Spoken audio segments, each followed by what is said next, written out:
Blog নিয়ে এলাম। আমি এখন যাচ্ছি আমার একটা ফ্রেন্ডের গৃহপ্রবেশে, তো ওখানে কি হচ্ছে না হচ্ছে সমস্ত কিছু তোমাদের সাথে শেয়ার করবো। তো চলো, আমরা ছোটোবেলা দিয়ে এক জায়গায় বড় হয়েছি, তার জন্য বন্ধুও হচ্ছে, দাদাও হচ্ছে, তো আমরা খুবই ইয়ার্কি মারি একসাথে, যেহেতু বড় হয়েছি এক জায়গায়। তো দাদা কম, বন্ধুই বেশি, খুবই ইয়ার্কি হয়। আর যাচ্ছি, দেখতেই পারবে তোমরা কীরকম ধরনের ইয়ার্কি করি।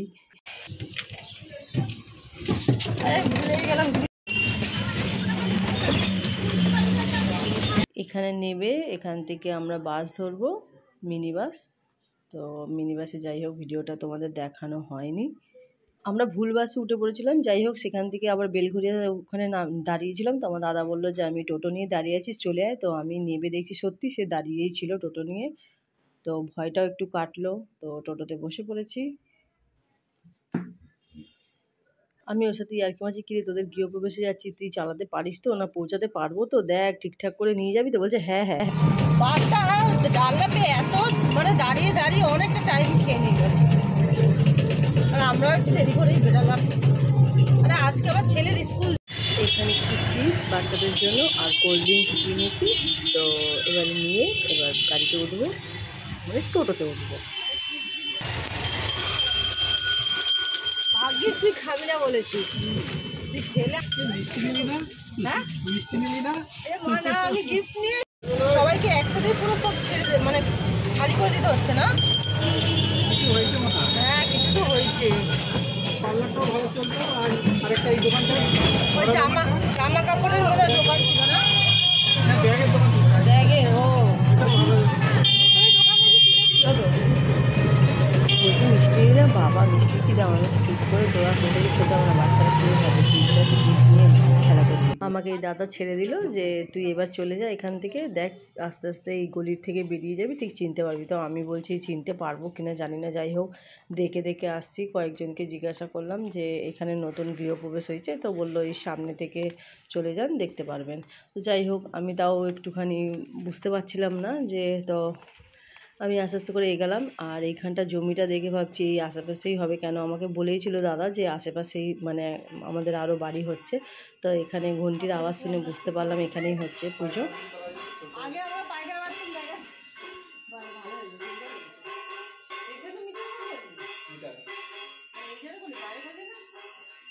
ঢুকেই আগে যেটিকে প্রণাম সেরে নিলাম, তারপরে এবারে ইয়ার্কি শুরু হবে। এই বৌদিদের সবার সাথে আমি ইন্ট্রোডিউস করে দেবো তোমাদেরকে। তো কি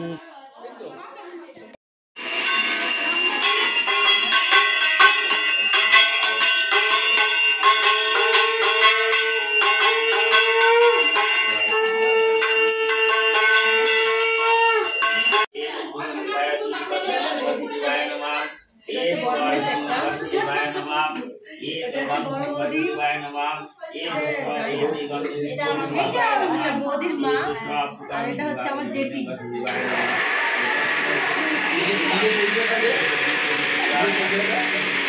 আরো অনেকে যাচ্ছি।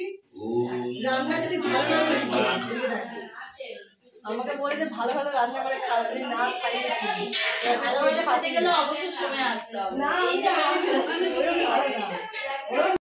অনুষ্ঠান বাড়িতে গেলে যে ফটোশ্যুট হয় না, এটা তো জানোই যে ফটোশ্যুট আগেই দরকার। তো এখানে ফটোশ্যুট হচ্ছে, সেখানে আমাদের আরও জেঠিমা, মাসিমা আর পিসিমা সব বসে রয়েছে। তো ওরাও বলছে যে হ্যাঁ তোমরা তাড়াতাড়ি করে ফটো টটো তুলে নেয় না। এই তুলেই এবার খেতে বসে গেলাম, অনেকটা দেরি হয়ে গেছে।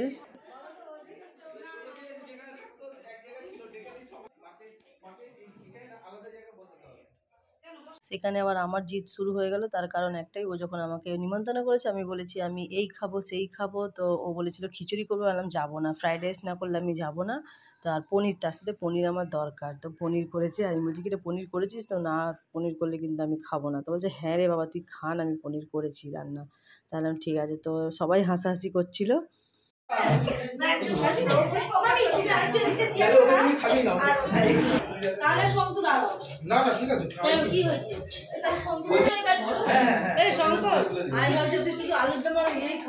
পনির না হলে আমি এক্ষুনি চেল্লাতাম। আমি এক্ষুনি বলতে যাচ্ছি কি যদি পনির ইচ্ছা করে বোতলে জল ভরা, ওখানে জল ভরা আছে, বোতলটা এই তো এটা ভরা আছে, ঢাকনা ওই তুই আমাকে দেখেছিস জানিস না বলছিলাম কেন অল্প আমি কিচ্ছু নেবো না, আমাকে শঙ্কর বারণ করে খেতে, আমি অল্প অল্প খাচ্ছি। এই যে কালু আমাকে বারণ করেছে। কালু তুই বল খাবো কি না, তাহলেই খাবো, না তো খাবো না। না খেতে বারণ করছে, একদম খাবি না। আলুর দম দেবো তোকে? দে। রাইস নিলি না কেন? নেবো, দাঁড়া খেতে দে। আলুর দম কি? তুই এক্ষুনি বললি খেতে, তার জন্যই নেবো, না তো নিতাম না। রাইস নিয়ে আসতে গেছে না? এই দেখো বৌদি, আমার মেয়ে সবজি খায় বললো না, এই দেখো দেখে নাও পাত্তা। শুধু খাবি, আগে খেয়ে নে পুরোটা পরিষ্কার হলে তাহলে। হ্যাঁ হ্যাঁ দেবো তো। সন্দেশ খাবো না, মিষ্টি খাবো। রসগোল্লা বা কিছু আছে নাকি? জ্বালাতে এসছি আমি, ভাবছে আমাকে। দেবো না তোকে, যখন যাবি লাস্টে। হ্যাঁ, যখন নাহলে আগে চলে গেলে চলে যাবি, যখন যাবি তখন দেবো। কি বদমাইশ দেখো, দেখো মিষ্টি দিচ্ছে না আমাকে, আমি সন্দেশ খাবো না। এই কালু মিষ্টি দে, কালু দে মিষ্টি দে। দেখো দেখেছো ডিমান্ড, চল দে। Thank you. তো খাওয়া দাওয়া কমপ্লিট, অনেকক্ষণ গল্প করেছি। এরপরে আমি যাই দেখা করে নিই জিটির সাথে, শঙ্করের সাথে দেখা করে নিই। বৌদি দাঁড়িয়েছি, বৌদিকেও বলে দিয়েছি এবার আমি যাই। তো অনেকক্ষণ দিয়ে ওরা বলছে যেও না, বসো গল্প করো, তো এলাম না অনেক, এরপরে এবার বেরোই কারণ সন্ধে হয়ে যাবে। তো যাই হোক, তারপরে ওদের সাথে দেখা টাকা করে এবার আমরা বেরিয়ে যাব। ওখান থেকে আর একটা পুচকের বাড়ি যাব।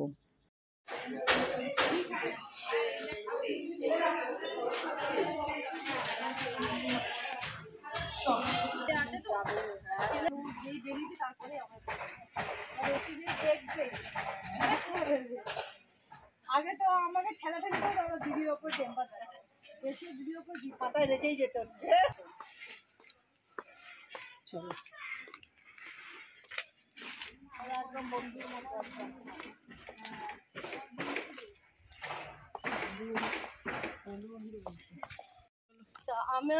আমাদের ওইখানে অনুষ্ঠান শেষ হয়ে গেছে, ওখান থেকে বেরিয়ে গেছি। ওখানে এবার আমরা যাচ্ছি আর একটা বৌদির বাড়ি।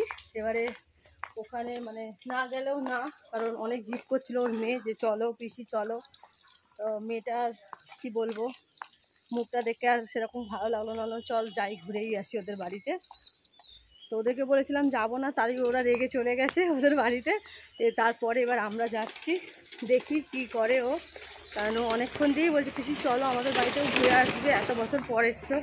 তাহলে যাবো না রে বাবু, আবার মনটাকে মানিয়ে আমার যাই ঘুরে আসি। চলো তোমরাও দেখতে থাকো।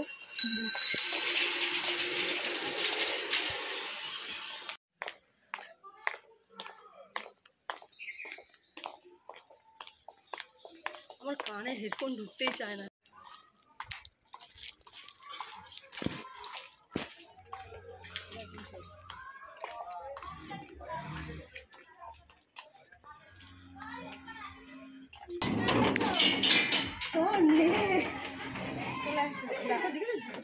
চিন্তা হচ্ছে না কোথায় বল, তাও বলে দিল, বুঝতে পেরে গেছি।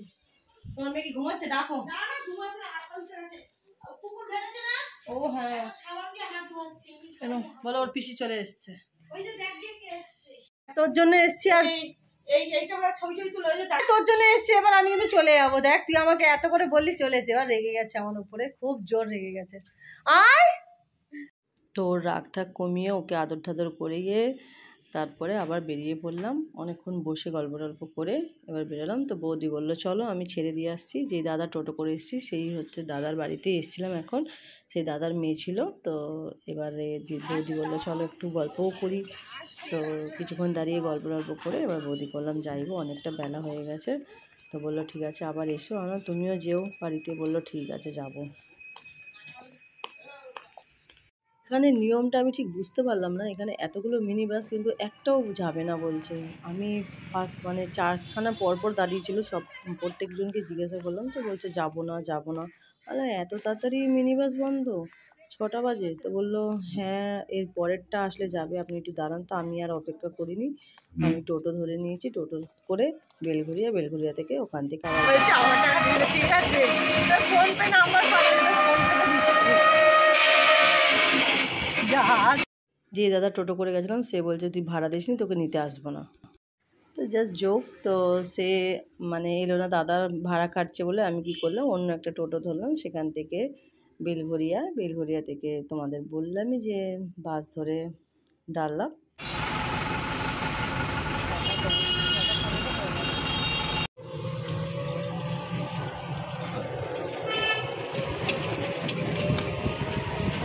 সত্যি কথা বলতে সারাটা দিন এত মজা হয়ে কেটেছে যে ফুট করে সময়টা কেটে গেল বুঝতেও পারলাম না। খুবই মজা করেছি, খুব আনন্দ হয়েছে, খুব ভালো লেগেছে।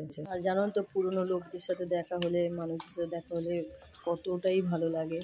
আর মজা করতে করতে সত্যি কথা বলতে টাইমও কেটে গেল, বোঝা গেল না। আসতে ইচ্ছা করছিল না, কিন্তু কী করবো, আসতে হবে। তারাও বলছিল থেকে যাও, হয় না, হ্যাঁ হ্যাঁ থেকে যাবো। জানোই তো কোথাও গেলে সেরকম হয় না, কিন্তু আসতেও ইচ্ছা করে না। এতটাই ভালো লাগছিলো, সময়টা হুট করে কেটেও গেল। আমাদের দুষ্টুকে দেখে নিই। এই হচ্ছে দুষ্টু, বসে আছে দুষ্টু মা।